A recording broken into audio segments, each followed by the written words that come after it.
Welcome back, Bears fans, to another episode of the Bears Brothers podcast. This is Nicholas Moriano subbing in as the host for Will DeWitt as he is currently enjoying his vacation. But joining me tonight are my fellow Bears brothers, Brandon Hazlett and Will Ingalls. Guys, how are you doing? Brandon, how have you been? I've been good. I'm kind of disappointed. Past YouTube viewers have seen my watch tan before. It's my watch is starting to kind of fall apart on me. So other than that, I'm in real good shape because I need something like cover that up because it's like a moon and people. That's a different shade than the rest of me. So other than the watch, I'm doing pretty good. Yeah, I've seen that tan there, lack of tan there. You definitely Yes. got to get a new watch or something. But Will, you told me that you have finals week coming up the next week. How are you doing this week? You feeling nervous? Feeling prepared? What's your mindset like right now? Well, I'm in the process of editing a music video that we did for a client. So a lot of stress, a lot of late nights. Happy I can take a departure and talk some Bears football with some awesome guys. So I'm happy right now, but the second we sign off, it's going to be a different story. So. Yeah, back on the grind there. Well, good luck with you. My brother's also, he's actually graduating this weekend from the University of Iowa, so I'll be down there this weekend to see him do that. But guys, we have a great show in store for our fans because it's all about answering those fan questions that we got submitted throughout the week, and we really thank you for that. There were a lot of great questions. It was hard to pick which ones we wanted to do. Before we get into that, but I just want to make sure that everyone goes and subscribes to the YouTube channel, gives us a review on Apple Podcasts, and I get all the notifications. So if I go and see that we didn't get any new subscribers by the end of the show, I'm going to be a little bummed out. But before we do that, also make sure to go follow Brandon on Twitter, and you can do that at B Hazlett, and that's BHAZ, all caps, the number 1 ETT, and then Will Ingalls at Will Ingalls, and then you can follow me at Nicholas Moriano. And then one last thing before we get into answer these questions, a lot of people have asked me, Nick, how did you meet Ryan Pace last weekend? Well, here, I'll give you the background to this story. I scheduled a haircut at Funk's Barbershop maybe 3.5 weeks in advance because I wanted to do a story on the barber, Lawrence, who actually cut Zach Miller's hair while he was in the hospital. So that day, last Saturday, was Cinco de Mayo. I get on the train, and I'm scheduled to get into the train station about 1:30. The barbershop's about a 6-minute drive, Uber drive, so plenty of time. While I'm on the train, it's a 13-minute delay. So I'm kind of freaking out a little bit. Am I going to be able to make it to the barbershop, be able to get my haircut that I scheduled, and, hopefully get a story? So I get to the train station, call an Uber. First guy calls me. He's like, I can't find you. Well, I'm right in front of the train station. What do you mean you can't find me? So I have to cancel that, lose $5, whatever.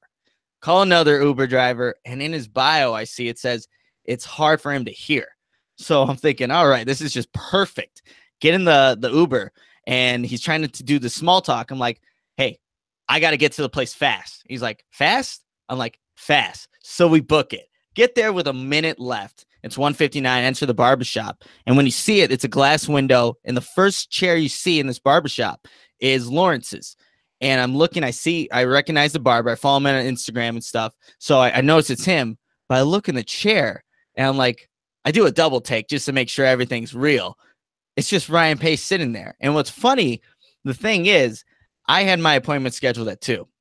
It's 2:10 now. Ryan Pace is taking my time to get a haircut. So I'm like, you know what? That's completely fine. That's a general manager of the Chicago Bears. You do what you got to do. I told that to the cashier, but after he got his haircut, he goes to pay. I introduced myself. We obviously met him at the combine, and he actually remembered Brandon, Will, and I. So that was really cool. And I won't give up too much information on this, you guys. People did ask, did I ask him about being on the podcast? Well, we talked about that. I got some information from Ryan Pace. I'm currently talking with a guy within the Bears organization. Won't say who, but it's in the works. Hopefully we can get him on.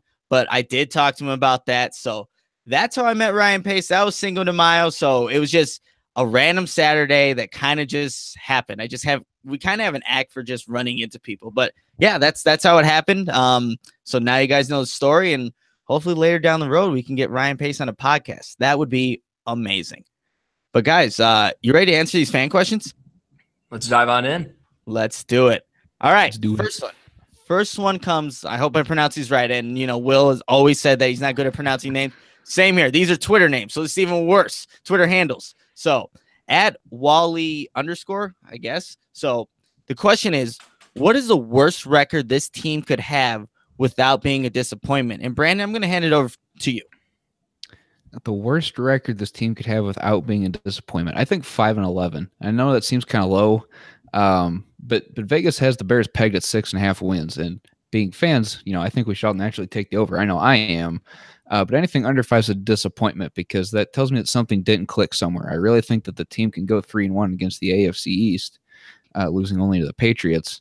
But there's a lot of new pieces to this team, especially on offense, and I think it's really going to take some time for them to kind of gel. And I mean, we've seen this defense really carry the team before, but they can't do it throughout the entirety of the game. That's why the Bears under John Fox were within so many games of a touchdown, just because they really didn't have an offense to help carry the defense through the rest of the game because the defense was just worn out by the end. So if they go less than 5 wins, then that really tells me that something really didn't click offensively, whether that's with the coaching staff or the players not getting it as detailed as Matt Nagy is. Something really didn't click on offense if they go anything less than 5-11.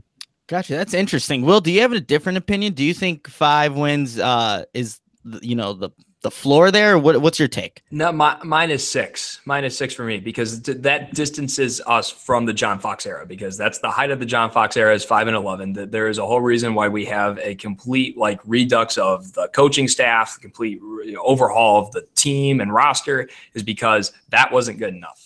And if they go 5-11 this year, I understand it's a very valid argument that they have to learn everything. But this is head and shoulders a more talented roster than John Fox had in 2015, and they went 5-11 in 2015. So I believe it was 5-11 in 2015. I know they won 5 games at least in 2015. Yeah, that's my thing is that this is a separation from that era, and it needs to be better than that. I understand 6-10 because I think, like Brandon mentioned, this is going to be a team that is in a lot of one-possession games. And one-possession games at the end of the day can be 50-50. It is a Connor Barth missed field goal away. It is a bad PI call. It is Kyle Fuller lining up offsides on a Saints field goal attempt early in the game that comes back to bite you later.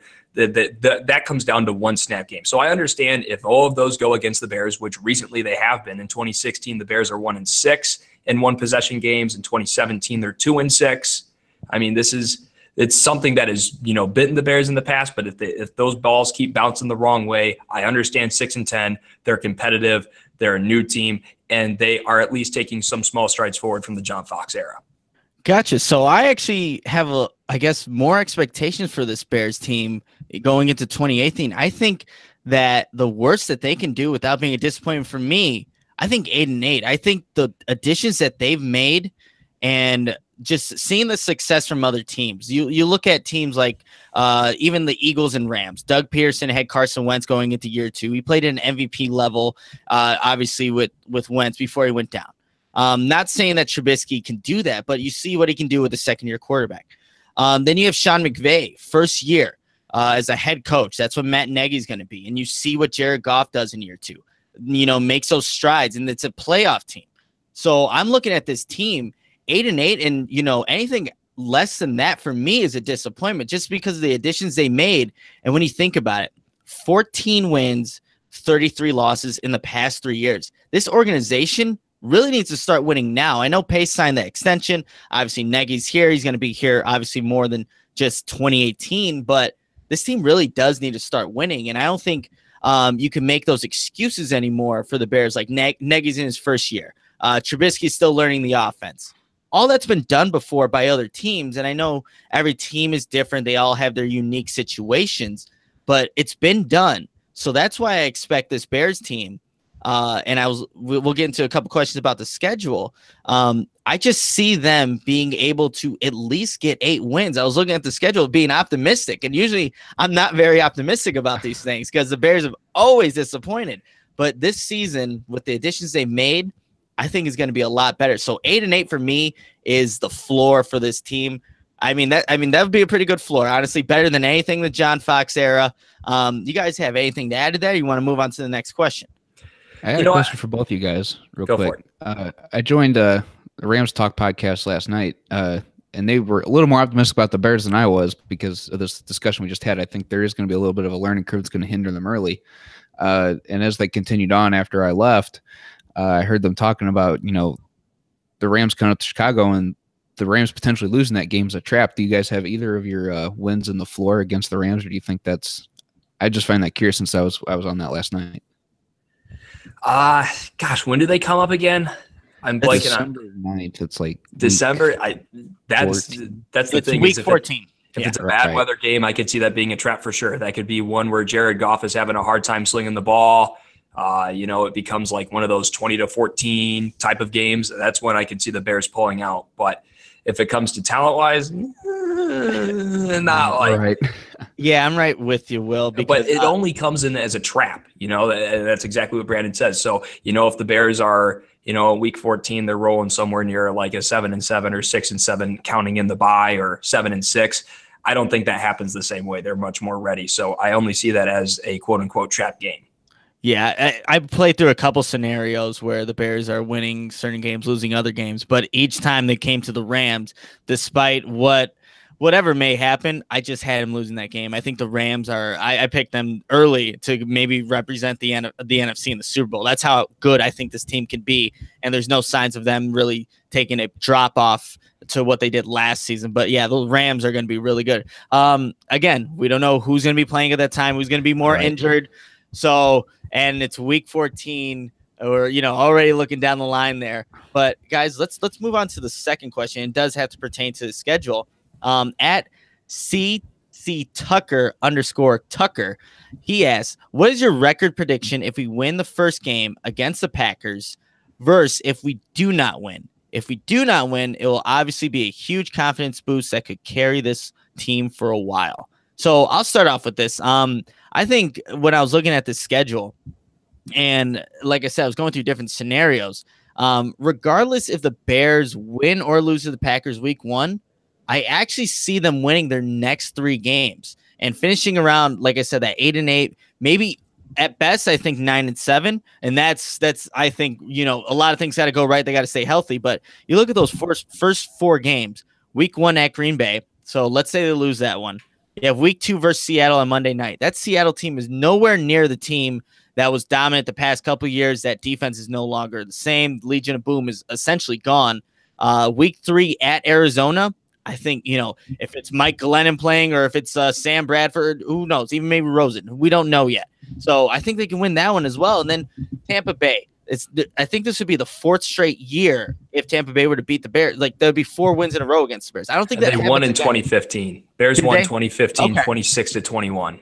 Okay. Because that was, Kadeem Carey. That was the Kadeem Carey game. I want to say he scored twice or something. Way back. So, I mean, I honestly don't think the Bucks, yes, they had a drop off last year, but regardless if the Bears lose or win against Green Bay week 1, I think they finish off that first quarter of the season, going back to the Lovie Smith days, at quarter 1 with 3 wins, which would be amazing for the Bears. And then I was seeing through the rest of the scenarios, it's that quarters 3 and quarter 4 of the season where the Bears will accumulate more of those losses. You play teams again like the Vikings, the Rams, 49ers are up and coming. Then you play the Vikings again last game of the season. But I really think 8-8, like I said, best 9-7. And it doesn't really matter what happens against those Packers. If they win, obviously there's going to be confidence moving forward. But Will, what do you think? You know what? I have a very similar type of view on this. It is the difference between 8-8 and 9-7 for me in the grand scheme of things, record-wise. The difference with this Green Bay win is going to be playoff implications for sure, because that is division win. That is, of course, a win against your rival who you expect to be in the top of that division conversation along with the Vikings. And especially if you finish with an 8-8, 9-7 record, you're talking about tiebreakers and all those things. My little anecdote when it comes to, an opening day win, my freshman year when I came to Augustana, we got a new head coach, very interesting, an offensive mind as well. We had a primetime game underneath the lights. We were expected to lose the game. It was a powerhouse from I can't remember where it was. I can't remember where they're from, but we were expected to lose. It was a high scoring game. We get an interception as in the 2-minute drill. We're able to take a knee and run out the clock. We win 42-39 or something along those lines. Huge win. We finished the year 4-6. Confidence and momentum is a strange thing. And I think we saw that exact same thing happen in the NFC Championship this year. Everyone's thinking the Vikings win against the New Orleans Saints on a crazy last second play. they're going to ride that momentum right through second string quarterback and Nick Foles. It's like momentum's a funny thing because they had that one interception and all of a sudden that balloon went real quick. So I don't exactly buy the momentum argument, but as far as a win against a division opponent early on in the year, that really affects playoff chances, even if it only moves the win column one tick in the other direction. What about you, Brandon?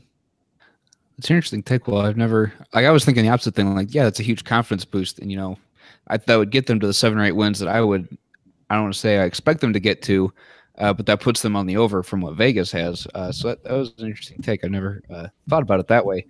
So I think it goes a long way, but it's like you said, it's just a one tick in the win column gets them to that 7, 8 wins that they should get to if they win that first game. If they don't, I mean, the Bears in the first quarter under the John Fox era. Now I understand this is a new era, but under the John Fox era, they really struggled in the first quarter of seasons. Like really, really struggled. And a lot of these same guys were obviously on those teams, especially defense. Defense stayed pretty much the same from last year to this year. So they kind of know like we need to break this habit somehow. And I think a win over Green Bay is definitely going to be the confident step to do it. And I think getting just the win mentality in the first quarter is going to play dividends down the road, maybe not necessarily right away. Yeah, so we talked about the schedule. So here's another question. And this is from at the JanMan64. I like that name. At the JanMan64 asks, so do you think this team can make it to the playoffs? Brandon, I'm going to go right back to you. We just talked about the schedule. We know where Vegas has them. What do you ultimately think? Do the Bears somehow make the playoffs this year? I doubt it, and I hope that they prove me wrong, obviously. But like I said earlier, I mean, this offense really needs to click because it's a rookie head coach who hasn't had any head coaching experience at any level. He's proven himself to be in the NFL, obviously, so he's good enough to do it with a newly assembled staff that is unfamiliar with each other, although by now I really hope they're more familiar with each other. And then additionally, it's almost like he's got another rookie quarterback. He's going to have to relearn a whole offense again. He's going to have to re-click with some wide receivers. There was some overhaul there, brought in new guys, brought in Trey Burton at tight end as well. So there's going to be a lot of chemistry things that are going to have to be worked out, especially early on. And we're going to see some kinks and bumps in the roads. And I think that's really what inhibits them from making the playoffs this year, but don't rule it out for the following year, though. Well, what about you? Do the Bears make the playoffs? I've got it at a 30% chance right now. At the end of the day, with what I see their record peaking out at, I think, Nick, you and I kind of had them at 8-8, 9-7 as far as a good scenario is concerned. 10-6 for me is the absolute ceiling for them. But even at 10-6, this is a very stacked NFC conference. It's going to come down to a lot of tiebreakers. Whether that's division, whether that's conference wins. I mean, it is just a matter, like you say, you think they could go 3-1 against the AFC East, right? I mean, okay, 3 wins if they're, 8 or 9 against AFC opponents, it's not going to help them when it comes to those tiebreakers to get into the playoffs if it's a wild card spot. So that's where things get a little bit dicey for me, even if they're on the high end of their win total. So I've got a 30% chance. Don't rule it out. I think there will be meaningful games played in November, December. But do I think they make the playoffs? Not likely, but certainly a possibility. Hey, it'd be nice to have meaningful games in November and December where there's a big portion of the season still to be played. So for me to answer this question, yes, no, I don't know. Honestly, the NFC is stacked, you guys. And Will, you're attributing to that. Vikings, Packers, Falcons, Panthers will be back. Saints will be there in the mix. Eagles, Rams, the Cowboys I expect to be back. 49ers are an up-and-coming team. We talked, obviously, the Bears. The Lions are the Lions. You never know what they're going to do. Probably not much. And then the Giants will be better. Yeah, exactly. But here, I will give you some statistics, though, about the playoffs and how they played out. This comes from Pro Football Talk. So the NFL playoffs have frequently had a year-to-year turnover ratio of about 50%. Last season, that was 66%. The AFC, half the teams in the AFC made it in 2017, didn't make it in 2016. So that was the Jaguars, Titans, and Bills. And then in the NFC, even more teams. The Eagles, Vikings, Rams, Saints, and Panthers that made it this in 2017 didn't make it in 2016. And then once you get to the playoffs, there's no guarantee you'll make it back. In 2016, the top 2 seeds in the NFC didn't make the playoffs in 2017. And that was the Cowboys and Falcons. The AFC was a little different. Patriots and Chiefs were the top seeds. They both made it. But that just shows me there's a lot of fluctuation, especially in the NFC. So it's not to say that the Bears can't make it, because it happens. There's teams that make it to the playoffs, then they don't make it back the next season. A lot of things have to go right. The Bears need to stay healthy. They obviously need to win these games against the NFC opponents, but history has showed that teams that haven't made it can definitely get into the mix. I'm going to say no, though, for right now, just because it is, again, the first year of Matt Nagy. I think they'll be a lot better and surprise a lot of people and be that team. Maybe not in 2018, but in 2019 coming in, they're going to be a team that you're probably not going to want to face. But yeah, right now I'm going to say no to that question. But moving on, we have our fourth question of the night, and it's from @Colin Babington. I think I said that right again. I apologize for not, pronouncing these Twitter handles right. But the question is, what are your projected offensive and defensive players of the year for the Bears? Will, you can start this one off. All right. Do we want me to name both of them off, or just go offense first? Let's name them both and then give your explanation for why. All right. So I've got Mitchell Trubisky as the offensive player of the year, and then Eddie Jackson as the defensive player of the year. I think Allen Robinson might be the popular pick for offensive player of the year, but I think this is going to be an offense that really spreads the ball around. And the benefactor of that, if anybody, is going to be Mr. Trubisky. I think he's going to be a guy. I mean, we saw with Alex Smith and KC that they even like to get him running the ball a little bit. And it's going to be, if anything, Trubisky being a point guard of sorts. And that ball is going to go to everybody. And maybe Allen Robinson gets the lion's share of that. But I think Trubisky's going to have, the big numbers that we haven't seen from a Bears quarterback in God knows how long, really. So I think at the end of the day, Trubisky's going to take home the offensive honors. Eddie Jackson's the guy that I really expect to take the biggest leap on this Bears defense this year. You watch the tape, Eddie Jackson is a step behind making a bunch of big plays, between interceptions, pass breakups, forced fumbles. I mean, he is just a step late in a lot of plays last year. I think he's a type of guy who's going to break down that film. I think Fangio is going to get in his ear and really going to help him take that final step to really be the best safety that the Bears have had since Mike Brown. And I expect that kind of season from him this year. He's going to be that takeaway machine. He's really going to get that secondary fired up to a la Ryan Pace. And he's going to take home Defensive Player of the Year honors for Chicago. I like it. Brandon, what about you? Do you have any different players at offense and defense MVP this year? I do have two different MVPs, is what I like to call them here. Yeah, see, I had to plug it in somewhere. My offensive MVP is going to be Jordan Howard. I mean, he's had 2 straight 1,000-yard seasons. He's got a pretty solid offensive line in front of him still, with some new young blood and James Daniels up there at guard. Presumably that he's going to be up there anyway, but it's still going to be a very solid offensive line for him to run behind. And he's going to be the rock that really helps this offense roll. If Trubisky is going to struggle to grow his completion percentage to over 60%, I mean, he's going to be able to carry the load reliably, and we know that he's going to be able to do it. I still like Jordan Howard to get 1,000 yards. I think he can do it for a third straight year, to be 100% honest, especially in this offense. As much as the ball's going to get spread around, I think Jordan Howard still gets his touches, and even with the ball getting spread around more, it's just going to open up more running lanes for him to get some bigger yards. On defense, I'm going to take my guy, Adrian Amos. PFF had him ranked as an all-pro last season, and Bleacher Report had him voted as the best safety in the league. Believe it or not, I thought that was pretty cool because that's my guy, But I think he's going to take that next big step to be able to continue to grow. He sounded really, really confident when he was on Good Morning Football. I think that's on NFL Network. I watch all the highlights for it when the Bears guys are on there, and I can't remember the name of the show or what network it's on. But he was on there. He was talking. He just sounded really confident, really looking forward. They had him. They showed highlights of some of his biggest hits he's had throughout his career, and he had to pick songs for what he'd have in the background. And I mean, he wants to continue to do that kind of thing and play downhill like he does, be aggressive, and I think he's going to continue to do that, and he's going to grow. Gotcha. So we have Mitch Trubisky in offense, Jordan Howard, and then we have the 2 safeties. All right, I like it. So, Will, I also have Mitch Trubisky as my MVP for this season, just with the new weapons around him, new offensive system, year 2, that familiarity. I think he's just going to have a monster breakout season, and everyone is really expecting him to take his game to the next level. I think if this team is going to have any type of success, Trubisky's got to be the one to do it. But now he is now the leader. He's the guy, and success will come if Trubisky has a good season. On defense, I went with Leonard Floyd. I think this is a guy who still has to prove himself. He's missed 10 games in 2 seasons, 6 last season, 4 in 2016. but he still had the second most sacks on the Bears with 4.5, despite missing 6 games in 2017, and he had 7 sacks in 2016. So the Bears are going to be better up front. They have more depth on the line, and that will help Floyd to get to the quarterback. But I think, like I said, he still needs to prove himself. He's got to show why Ryan Pace moved up 2 spots from 11 and 9 in the 2016 draft to go get him.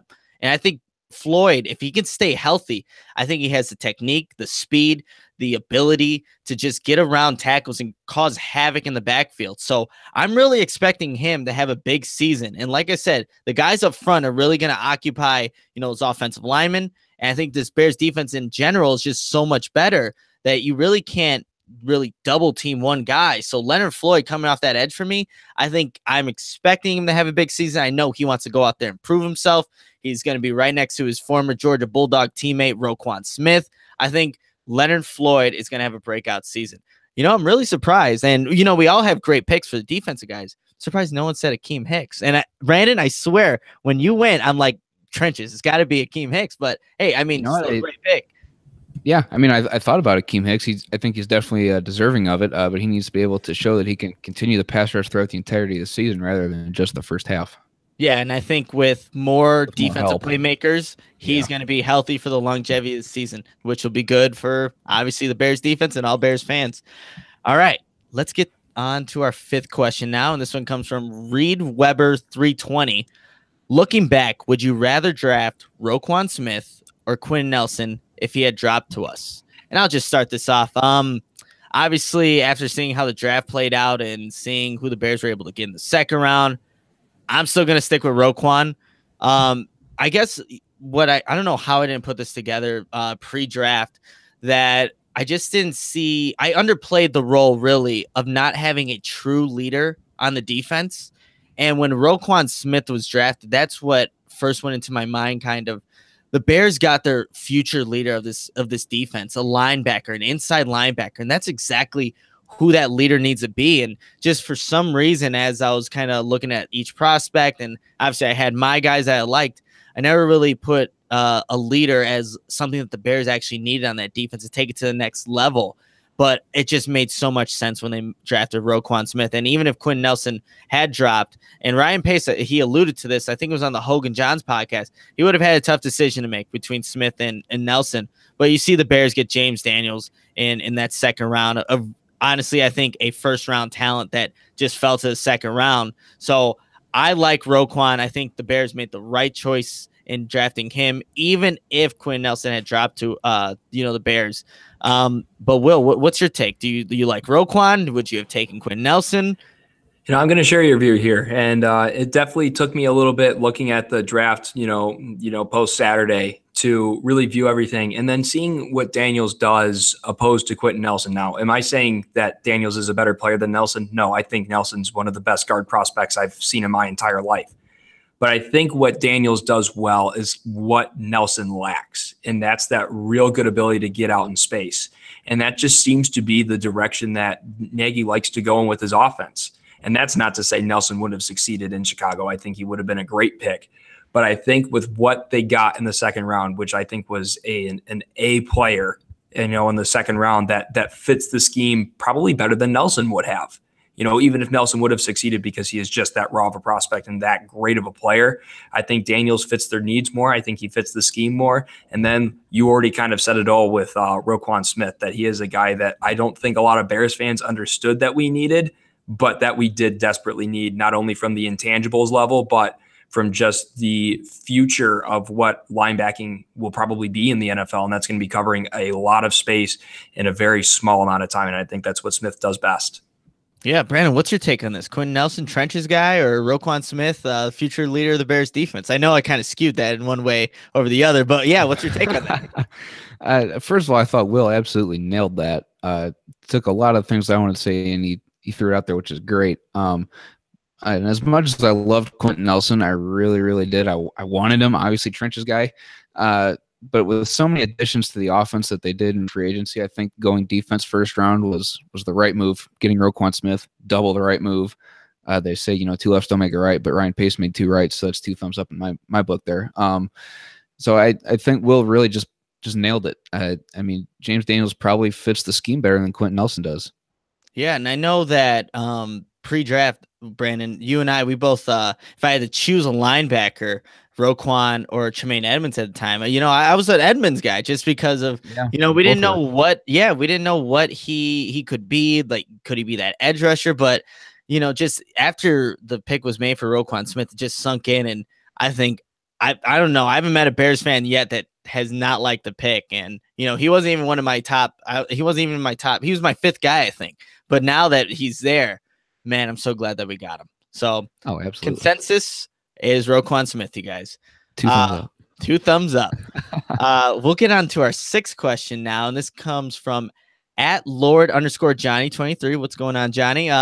Where does last year's 5th round Jordan Morgan fit on the O-line now? Brandon, we're gonna go right back to you. This is a very good question because we haven't seen much Jordan Morgan at all. I mean, there's been some discussions about him moving to guard because when he came in, he was big and he was a tackle, so they were like, he's probably going to be able to move to guard, and that discussions kind of heated up a little more here in this offseason before they drafted James Daniels, and I think he could still be a guard, play either backup to either Kyle Long or James Daniels, depending where Eric Kush ends up, left or right guard. But he, like I said, he's also played tackle. So it really depends how he's grown and developed athletically as to far where he lands. I think he does make the roster as a backup. It just really depends where he's been at his progression as far as gaining athleticism to be a better tackle as he lost some weight. But even then, I think he could still play guard just fine if he hasn't lost the weight. Yeah. Will, what's your take on where Jordan Morgan fits within this offensive line group now? I'm not quite as confident that Morgan makes this roster. I mean, when you redshirt a guy, there's no guarantee what he's going to be in year 2. And like Brandon said, it has kind of been a Where's Waldo kind of thing with Morgan. It's like, well, I don't know where he is. Has anyone heard from him? Is he still kicking? Is he in the witness protection program maybe?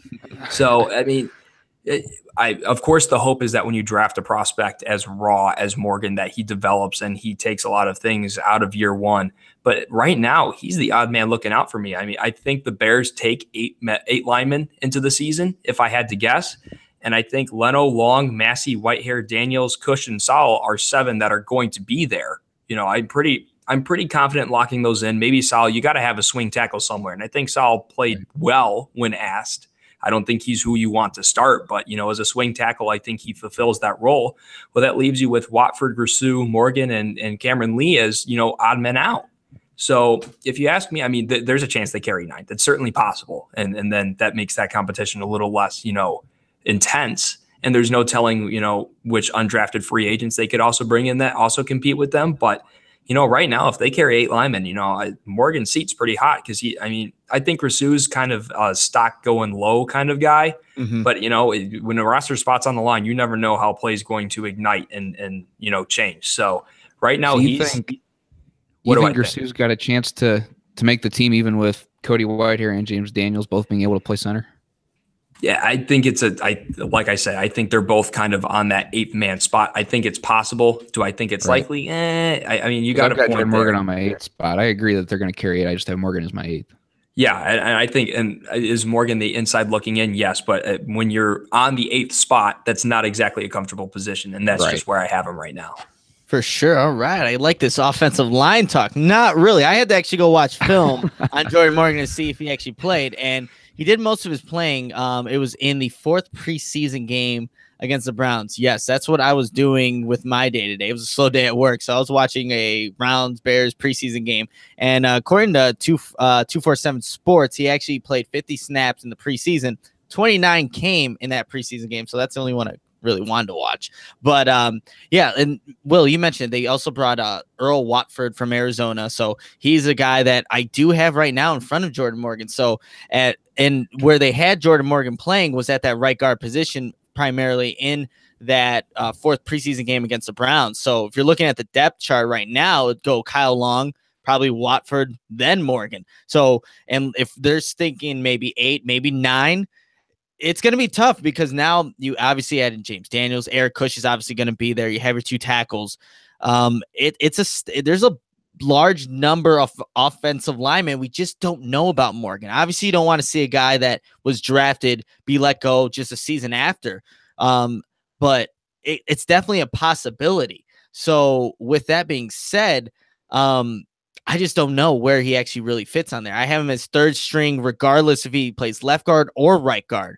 So Jordan Morgan, the odd man looking out, he has to really show in camp, and especially with this scheme, this offense, where these guards are going to be asked to go to the second level. Let's see who can be the best in space. That's really, I think, what's going to determine if a Morgan or a Watford, one of these guys, really outplays one or the other. Who can show that they can block at that second level? Who can pull better? It's a lot of versatility that these offensive linemen need to have now, and it's just going to come down to that. So we'll end up seeing what happens. But that was a really good question because, you know, the offensive linemen obviously is not a group that's really talked about as much, but they're arguably probably the most important group on the offensive system other than quarterback. So yeah, Jordan Morgan, we'll see what ends up happening with him. So we are on our 7th question, and this comes from @Diesel DC3. How many wide receivers are on the 53, and who misses the cut? Bellamy, Fowler, Wims, Gentry. So I'll start this one off. I'm just going to go backtrack a little bit and tell you how many Bears receivers made the 53-man roster in years past. In 2015, I'll name the receivers just to show you the change of what's transpired here in Chicago. In 2015, the Bears kept 6 receivers: Joshua Bellamy, Alshon Jeffrey, Mark Mariani, Cameron Meredith, Eddie Royal, Marquise Wilson. My God, that was Mark Mariani. Yeah, wow. That was 2015. You know, thank goodness we're away from that. 2016, the Bears also kept 6 receivers on the 53. Bellamy again, Jeffrey, Cameron Meredith, Eddie Royal, Deontay Thompson, Kevin White. Doesn't really get much better. 2017, they go down to 5 receivers with all the injuries. Joshua Bellamy makes a 53. Thompson, Marcus Whedon, Kevin White, Kendall Wright. Ooh, we all know how that went. So in 2018, I'm projecting the Bears to go back up to that 6 receiver mark. And I'm projecting Allen Robinson, Anthony Miller, Taylor Gabriel, Kevin White, Benny Fowler, and then the 6th one. Right now, I'm gonna give it to Joshua Bellamy just because he's been here longer. But Devon Wims is the guy who I think they're gonna keep on their practice squad, or maybe he is that 6th guy. So I'm thinking the Bears keep 6 on the 53-man roster, but it's either gonna be between, for me, Wims or Bellamy, you know, fighting for that 6th spot. I mean, Bellamy, look, I'll give it to him. He's gotten better with getting open. It's just, can he catch the ball when he's open? That's always been the question with Bellamy. Get him straight in the hands, and we all know how that goes. But here's the thing, though. Everyone is starting fresh. It's a whole new offense. Whoever makes the most plays in camp, who, you know, goes up to get that ball, anything like that, that's really going to determine who that 6th man is on this wide receiver core. Will, I'm going to throw it over to you. Who do you think makes the 53-man roster? How many receivers make it? Go ahead. I'm right with you with 6 receivers at this point. And I think especially with all the formations that Nagy uses, I think 6 is a very, very safe number in regards to keeping receivers. I have it the same as you right now. Yeah, with Robinson, Gabriel, Miller, White, Bellamy, Fowler. I mean, I haven't seen enough from Wims yet, and it's going to be very much a training camp preseason type battle, because I think from those bottom 2 receivers, you're going to need special teams contributions out of them, because you know you aren't getting anything out of White in regards to special teams. The dude can't stay on the field when he's just on offense. God forbid we put him on kickoff or KOR. That, oh boy, we might have to bring him off in an ambulance at that rate. But you know, it depends on what Wims, if you ask me, can do on special teams. I think we've seen out of Gentry that we're not going to get a whole lot of him out of him on special teams, which I think really hamstrings his chance on making this roster. I mean, I know he was a fun story coming out of Wyoming last year, and I know it was fun to root for him, especially having a great camp. We went through it with Daniel Braverman. We went through it with Tanner Gentry. They're fun stories. They are fun players to root for. Underdog story will never go away, and it never should. But that doesn't mean he needs to make the 53-man roster. So yes, Wims is definitely the guy who's going to be fighting for that 6th spot. You know, if I'm Josh Bellamy, you know, I'm not feeling comfortable. If I'm Fowler, I'm not feeling comfortable either. So, you know, and like I said, I think special teams will be the defining moment with this, because ideally none of those 3 guys are going to be catching balls for you on Sundays.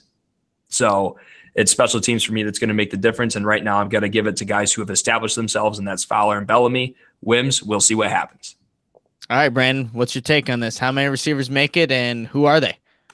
I have 5, actually. And my reason is because I think Daniel Brown makes the team as the 4th tight end, who's also played wide receiver before.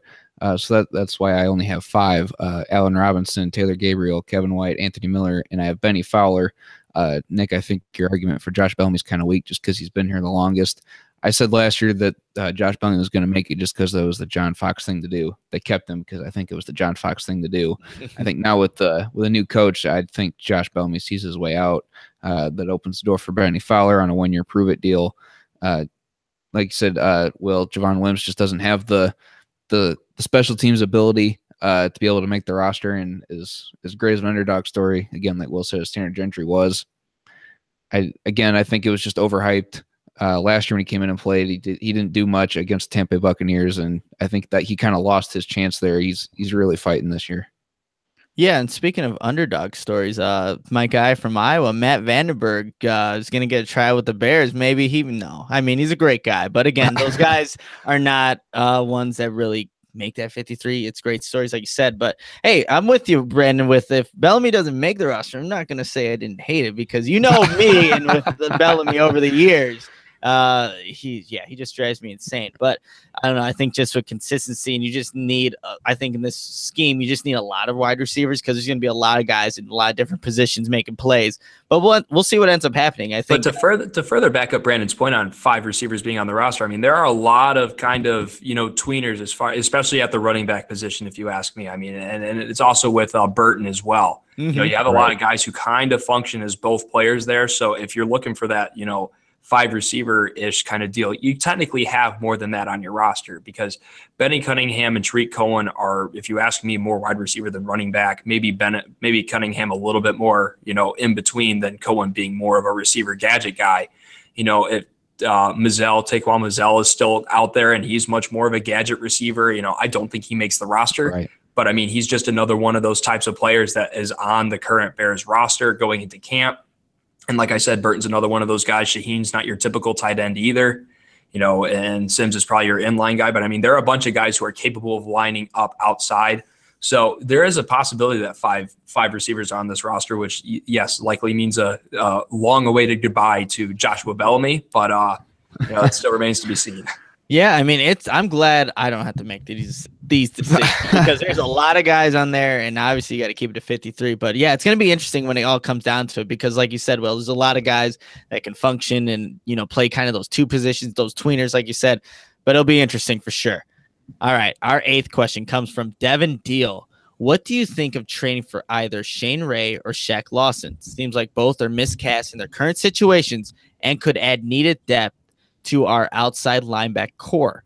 Will, I'm going to go back to you with this one. What do you think about that? Shane Ray, Shaq Lawson, are those guys that interest you at all? I mean, is a trade even possible? What are your takes on that? They're better than what we have right now in some spots, but it's the compensation thing that scares me. You're already down a 2nd-round pick next year. Like we said, this roster isn't where we think it will be by the time the Bears compete for a championship, which we hope will be, 2019 is when you're a legitimate playoff contender looking towards a Lombardi trophy in the very near future. I think all 3 of us would agree that this roster isn't at that point right now. So spending your draft capital on guys who might move the needle, like I don't think, either Lawson or Ray are going to move the needle to a point where, this is the guy that we've been missing. This is the guy that takes the outside linebacking core from, where it is now to where I need it to be to win a championship. I don't think that's the case. So for me, it wouldn't be a bad move to pick one of them up, but I'm not giving up anything more than a 5th-round pick because those day 3 guys at the end of the day, kind of have 20 to 30% chance of being a prospect that stays on your roster, even going into training camp for that year. That's what I'm willing to do because it's a guy that will be on your roster at the end of the day for all intents and purposes, and they're an improvement to what you have now depth-wise. That's the most I'm willing to spend because at the end of the day, they might not be on the roster in 2019. Yeah, very true. Brandon, do you like a Shane Ray, a Shaq Lawson? Would you make the trade if you could? I think the Shane Ray option is very interesting because the Bears are going to get a serious firsthand look at him in training camp when they have joint practice with the Broncos. So if he struggles and gets cut, we don't have to trade for him at all if the Bears don't want to, obviously, because he might get cut. I mean, if he's still on this cast, and that's just kind of a projection, speculation, it may not even happen. So then they could just pick him up if he gets cut. I think that's very interesting, especially because they can look at him very firsthand. And like Will said, I wouldn't give up a whole lot as far as a trade because like Shane Ray and Shaq Lawson, they're solid players, but they don't do much to improve the pass rushing as a whole. This, like, the way the pass rush is set up now, it's going to have to be a very even balanced effort from everybody to be able to get to the quarterback, because there's not, aside from Leonard Floyd, he's the only guy who's going to be able to consistently get to the quarterback, him and Akeem Hicks. So it's got to be a balanced and effort from everybody. Everyone has to put forth their best effort each and every passing down to get there. And neither of these guys are really going to be someone that you game plan for on offense when you're looking at the Bears defense. So it's interesting because the Bears are going to get that firsthand look at Shane Ray this offseason. And if he's there, I see no reason why you don't pick him up if he gets cut. Gotcha. So I was actually thinking more if the Bears were to make a trade for either one of these players. I'm going to go Shaq Lawson only because, again, both of these players are both first round talents. Shaq Lawson being the 19th overall in 2016. He has had some injuries just like Shane Ray has, but he's got 2 years left on that rookie contract. So if you were to trade for him, essentially you're going to be paying what, obviously he's making as a rookie. So you're not paying that top tier talent for that outside linebacker position or defensive end, what he kind of plays. And right now he hasn't really had as much success in the NFL. And, there's been speculation from scouts saying that he might actually be better at that outside linebacker position, but he plays the defensive end in Buffalo.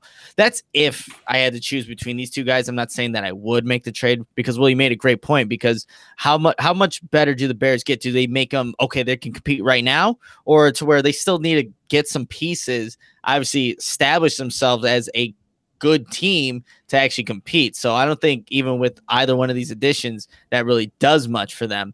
But I just want to mention before we get on to our next question, we just had someone in the chat say that, Will, you look like Tanner Gentry. What do you have to say about that? I just saw that in there, and then I'm trying to picture what Tanner Gentry looks like. If I could run like Tanner Gentry as a linebacker at Augustana, I think I'd be getting a lot more playing time. So I guess I can't be too upset. If I had as good a hands at Tanner Gentry, I probably wouldn't be on defense either. But I'll take that as much of a compliment as I can. Yeah, in the chat we see some funny, weird things. Brandon, we've seen like an Adam Sandler. I've gotten a Kyle Shanahan. So we've got some weird things. So people comment on Will's beard when they're in the chat. So thank you guys for doing what you do and commenting in that chat. It always keeps it fun. So we're gonna go to our last question of the day. And it's our 9th question, and it comes from Bear Intrigue. Which undrafted free agent has the best chance to make an impact as a rookie? And I guess I'll start this one. Undrafted free agents, those are, guys that I wouldn't expect to make really significant impacts or really big impacts on a team, just because, well, they're kind of at the low totem pole there.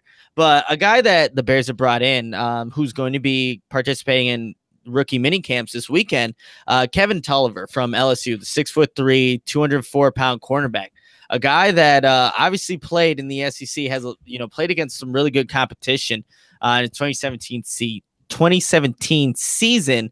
He had 14 solo tackles, 13 assists, not really big numbers, but he was able to stay consistently with the receivers.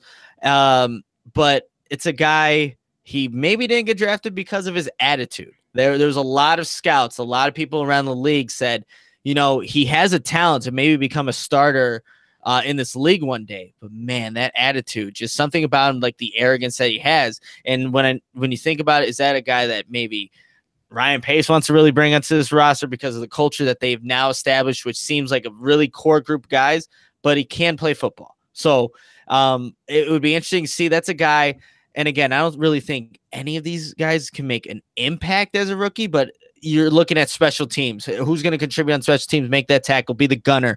You have to, fight the two guys to get to the punt return or something like that. So not a guy that I'm expecting a big impact from, but maybe somebody that can compete. And at the cornerback position, outside of Kyle Fuller, Prince Amukamara, there's not as much depth as you would like at cornerback. And that's why I was surprised they didn't draft one this year, or a defensive back. But yeah, that's who I have. Brandon, who do you got as an undrafted free agent?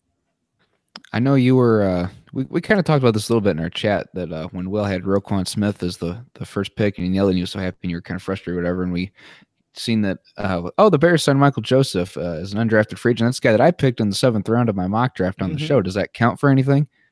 You know what? He's on a team. I'll say it counts. Okay, because I have him making the biggest impact as a rookie. As a cornerback, Bryce Callahan, also an undrafted free agent rookie when he came to Chicago. Came from not a small school as Duquesne. He came from Rice University, but still an undrafted free agent, came in and was able to make the big impact that he had. And he's still one of the guys that we coveted. We all wanted him back to be re-signed. If he can't stay healthy, I mean, maybe Michael Joseph's a guy that can outplay LeBlanc for that slot and make a big impact, because he had 15 interceptions at Duquesne. Like Ryan Pace says, he wants those guys who are going to dominate at that level of football. And Michael Joseph was always the guy who was just always seemed to be a step ahead of the quarterback. He was jumping routes all the time. He had 15 interceptions in his 3 seasons there. So I'm going to take Michael Joseph as my guy if Bryce Callahan can't stay healthy in the slot. What about you, Will? I'm going to go with running back Ryan Nall out of Oregon State. Like you said, Nick, this isn't the 2015-2016 Bears. The undrafted free agent story isn't one that's likely to be as big of one going into training camp as it has been in the past. This roster is completely different. Pace, to his credit, tore this thing down from the studs in 2015, has built up a very strong roster.